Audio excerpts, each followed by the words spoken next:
जितने आस्था चैनल पर कथा सुन रहे हो, जितने फेसबुक और यूट्यूब पर सुन रहे हो, बहुत सावधानी से सुनना। 2 बार पशुपति व्रत कर लिए, आपने ये कर लिया, आपने प्रदोष कर लिया, आपने सोमवार कर लिया, आपने सारे अनुष्ठान कर लिए, बहुत सारे उपाय भी करे तो।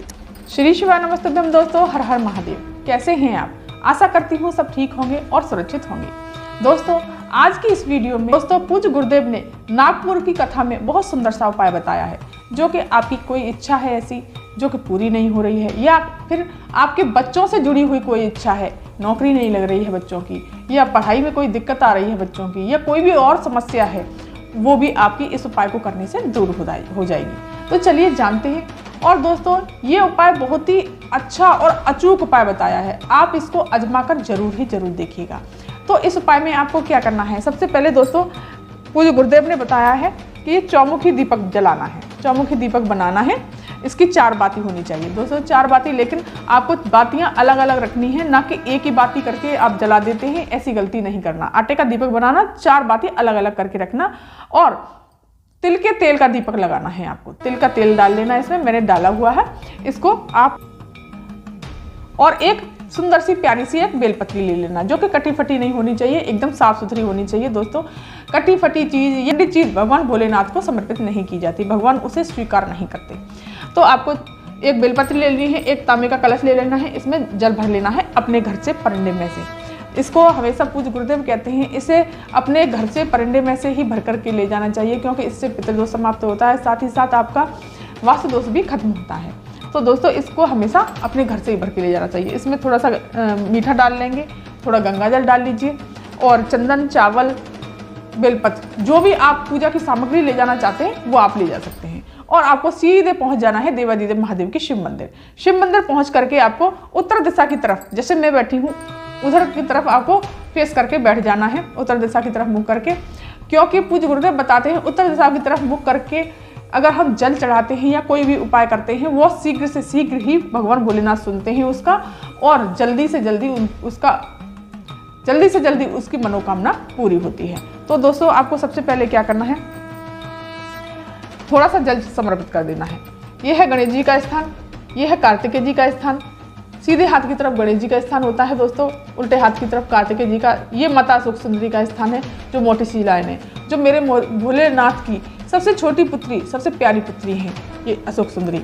और ये माता रानी का हस्तकमल, ये शिवलिंग। तो आपको सबसे पहले गणेश जी के स्थान पर थोड़ा सा जल समर्पित करना है, श्री शिवाय नमस्तुभ्यम मंत्र का जाप करते हुए, कार्तिकेय जी के स्थान पर, माता अशोक सुंदरी के स्थान पर, माता रानी के हस्तकमल पर, और श्री शिवाय नमस्तुभ्यम मंत्र का जाप करते हुए थोड़ा सा जल यहाँ समर्पित करेंगे।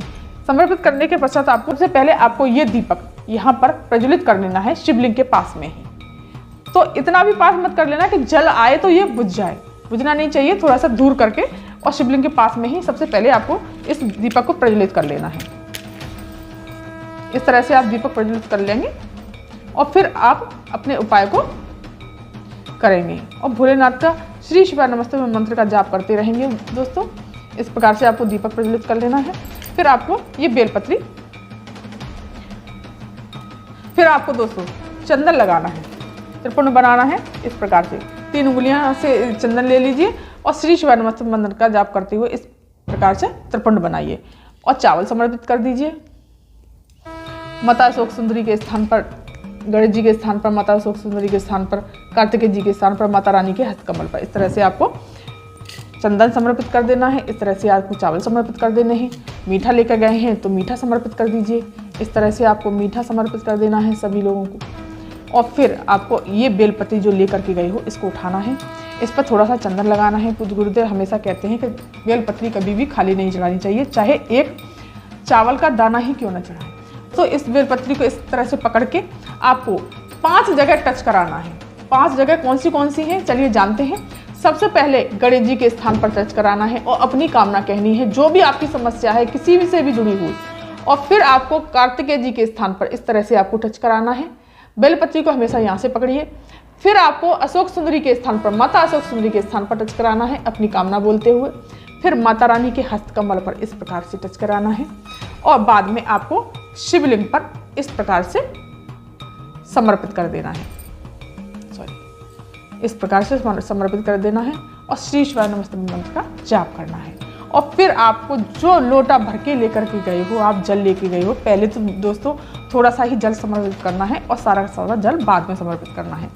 अब आपको डायरेक्ट ये जल सारा का सारा शिवलिंग पर समर्पित नहीं करना, आपको ये अशोक सुंदरी के स्थान से लेते हुए इस तरह से, और ये जल आपको शिवलिंग पर समर्पित करना है इस तरह से, क्योंकि धार टूटनी नहीं चाहिए अशोक सुंदरी के स्थान तक, अशोक सुंदरी के स्थान से शिवलिंग तक। इस प्रकार से आपको सारा जल समर्पित कर देना है और इसी प्रकार से आपको अपनी मनोकामना बोलनी है। चाहे कोई भी कैसी भी मनोकामना हो या कार्य अटका हुआ हो, तो वो भोलेनाथ आपकी शीघ्र से शीघ्र पूरी करेंगे। और इस प्रकार से आपको झोली फैला करके अपनी इच्छा को बोल देना है, अपनी कामना मांगनी है और झोली अंदर की तरफ गिराते हुए यहाँ 3 बार टच करके श्री शिवाय नमस्तुभ्यम, श्री शिवाय नमस्तुभ्यम, श्री शिवाय नमस्तुभ्यम अपने नैनों से जल लगा करके, कंठ से लगा करके, हृदय से लगा करके आपको सीधे अपने घर चले आना है। तो दोस्तों ये था आज का उपाय।